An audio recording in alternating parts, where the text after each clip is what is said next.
want to go back to the Iranian Revolution of 1979. This is a little bit before my time. I was born in 79. But, I mean, they had this guy, the Shah, and it was like this 2,000-year-old monarchy. And they basically, I think the CIA caused this revolution to this theocratic, what's this, the Ayatollah Khomeini, this like, now they're this theocratic Muslim, well, theocracy country. But we basically created that. Yes, we did. Oh, why? I don't know. To make enemies for people in the region, Soviet I think. Union. But then all of a sudden the world became globalized and internet, and now, specifically the Soviet Union. Is this like the Soviet Union falls and now the U.S. is like, okay, time to clean up the mess we made? Is that what they've been doing? Well, I mean, that was 1979, the Iranian Revolution. But after the Soviet Union falls, I don't know about cleaning up the mess, but it's like expand the footprint, grow the empire, more bombs, more wars, more money. Expand the remember, this is all tied at the same time to neoliberal economics, which is like blow out all the markets, free trade. Let's engage with China. Let's engage with the every EU. Let's create the free trade area of the Americas, which was all just about globalize. So it all adds up and stacks up into the globalization theory. This whole thing that we're basically, me and my friends, and maybe you guys are on board now, I don't know, are anti-globalization. And all these things that we're talking about are globalization, about the globalization of American empire, globalization of American trade, American values, American freedoms, American all the things. What's the issue you have with globalization? Like, what are some bad things to say about it? Well, I mean, look, the great example is what we're just talking about here with Afghanistan, is that we believe that we have a set of values and customs and morals and a virtuous framework that we can go and just apply universally to civilizations across the world. Does not work. People are different. And they don't want what we are selling. Right. You have to occupy for I don't think 3 centuries. Generations. I think 4 generations. Okay, yeah. Occupy their country or their mind. Enough to have all of the people who remember the old ways pass on. Dead. And then the next generation remembers nothing and says, this is the way things are. They've always been. Right.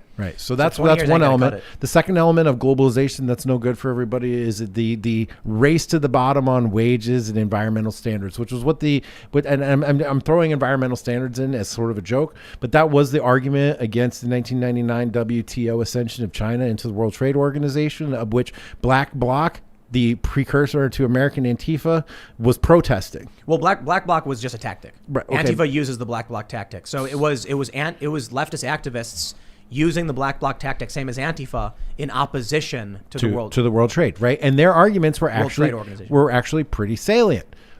We'll have a global downward pressure on wages. We'll have a global downward pressure on environmental standards. And what happened? All that stuff went to China.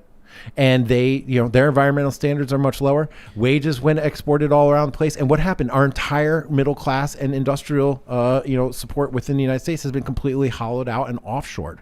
So like globalization, the fundamental problem with globalization is that our cultural way of life is unique to us as a people. It is not universally applicable to every civilization and person around the world. And that is a hubris and an arrogance that we have to get over. But and you're right. And that's what a lot of these dictators and conquerors all believed. Every single one of these authoritarian dictatorships who are expanding and taking over thought this universal set of values, this set of values we have is universal and can be applied. The thing about the communists that's different from us to a certain degree is that they were like, we'll just kill anybody who opposes us. Yeah. The U.S. does that to a certain degree, but they genuinely try to buy people. That's the capitalist approach. Just give them money and comforts. It's really amazing. You give them something to lose. Whereas the communists were like, we'll just lose them. Right. Well, what's interesting too about communism is that it's like sub-nation state. It's like below the level of nation state. It's a way to unite various factions and people in different nations against the nation state that they're living in, which was what the end of the Westphalian era and the Westphalian Treaty was supposed to be about, which is supposed to be about like nations here not meddling with their ethnic group and there and that nation, and like setting up these boundaries so that the conflicts were actually between nations. But then communism came along and made it so that people across different nations and boundaries could unite around a common cause and become a common faction and because a common problem. Now, that's not, totally notwithstanding all the issues around communism, but that is one of the interesting conflicts it presents with the nation state system as we have it. Now, I think one of the things that we have to appreciate as Americans is that our American way of life our values, our virtues, our constitutional republic, our representational government, all these things, they're not universally applicable. Not everyone in the world wants it. Not everyone in the world needs it. Not everyone in the world is going to thrive under it. It is specific to us in our context, in our geography, in our history, in our language, in our religion, and our people. And that's why it works for us. It's our thing. You know what I absolutely loved? There are many things I've done in my life, and there are many things that I've experienced. I'm like, this is amazing. Going to Taksim Square in Istanbul and Istiklal, amazing. Because I'll tell you this. So you've got Taksim Square. Obviously, the riots and the tear gas was certainly experience. I wouldn't call it a net positive. People giving you like lemon juice to like wipe off the tear gas. I don't know if that works. Just made it hurt more. But anyway, so that was an experience. But no, it was brilliant. When the conflict wasn't happening, here I am in this beautiful park with people doing their thing, and there are these really old, like several 100-year-old baklava shops. And you go in, and they have all these different kinds of baklava, and it's amazing. So delicious. And they would give you these little things of ice cream with it, and that was something I never got anywhere. I've had baklava in the United States, not the same. By no stretch. I was there for a couple of weeks, and I was gaining weight. I was like, this stuff is too good. It's just drenched in sugar syrup. And the desserts they have, they take like grain, and they twist it and spiral it, and then pour syrup on it. And that was something unique in that experience. And I love that. Walking down Istiklal, this long street. And I'll tell you what my problem with globalization.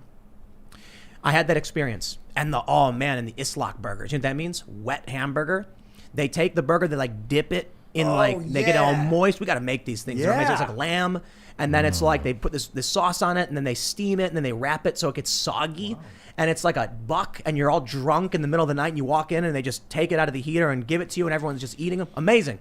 What an experience. And I tell people, like, you ever have like the Islak burger? And people are like, whoa, what's that? It's this unique thing.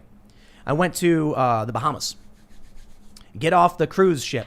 And I'm thinking this is going to be so much fun to bask in the culture that is the Bahamas. And you know what I saw? McDonald's, Starbucks, Gucci, Hard Rock Cafe. And I was like, this stuff's next door to me. I don't want to go to the Bahamas for this. Yep. So I had to walk into some neighborhoods and try and find a local shop where they were making local food. And I was like, that's the problem.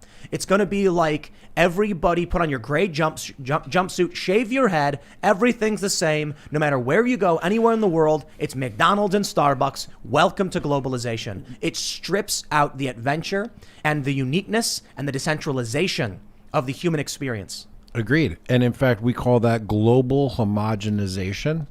And that's something that we think is really bad. And so therefore, I am in favor of globo-homophobia.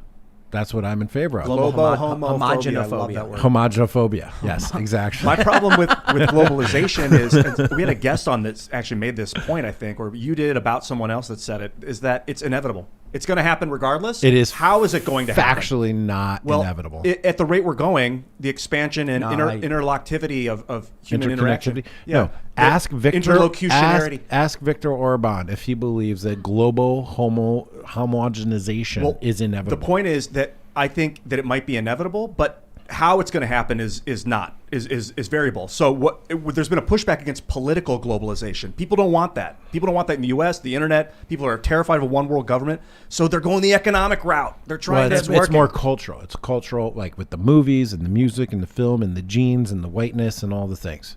Those things are exported. You can export them across the pipes. You can, the internet pipes up in the satellites and the whole thing. That's everywhere. Have you ever been? And dude, I have been to third world countries, in backwater villages, up the creek, down the way, where there's like nothing else. But you know what you could get? You get three things. You can get a pack of Marlboros. You get a Coca-Cola. You get a Johnny Walker.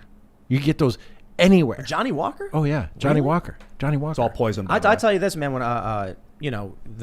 being in Egypt during the revolution, you see the McDonald's three blocks away. Yeah, but that's decades old. That's been everywhere. McDonald's has been in Beijing since who knows how long ago. But the most important salient factor in what we're talking about here is the values, the political values, the personal values, the morals, the virtues, the family structure, all these things that we hold dear, the virtues that the country was built upon.